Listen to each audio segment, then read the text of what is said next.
Programang ito ay rated SPG. Striktong patnubay at gabay ng magulang ang kailangan. Maaaring may masiselang tema, lengguwahe, karahasan, sexual, horror o droga na hindi angkop sa mga bata.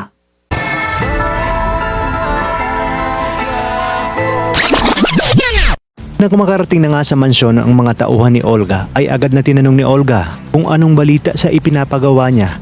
Tinanong nga niya ang mga ito kung napatay na daw ba nila yung anak ni Ramon. At nang hindi niya nga nakita si Greg ay agad niyang tinanong kung asan ang kanyang anak na si Greg.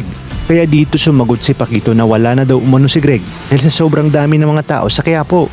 Kung kaya't dito bumuhos ang galit ni Olga at agad niyang nilabas ang kanyang baril at pinaputukan ang mga tauhan niya at sinabi na bakit at ano ang nangyari at bakit ang boss Greg nila daw umano ang napatay.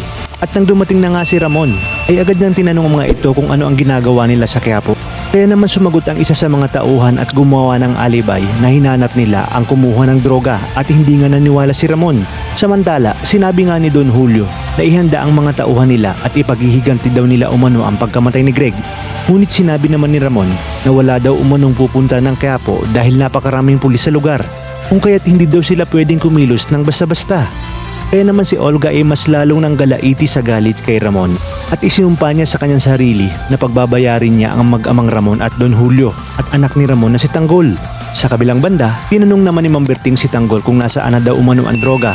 Sinabi ni Tanggol na naiwan daw niya sa bahay nila pero nasisiguro daw umano niya na ligtas ang droga sa bahay nila. Ngunit iginiit naman ni Ma'am Berting na nakakasiguro daw ba si Tanggol na ligtas ang droga at baka umano mapunta ito sa iba. Sa inyong palagay, kanino kaya mapupunta ang droga na pagmamay-ari ni Ramon? Ito kaya ang paraan na gagamitin ni Rigor para tuluyan na ngang madakip si Tanggol at mabulok sa kulungan? Ngunit papayag naman kaya itong si Ramon?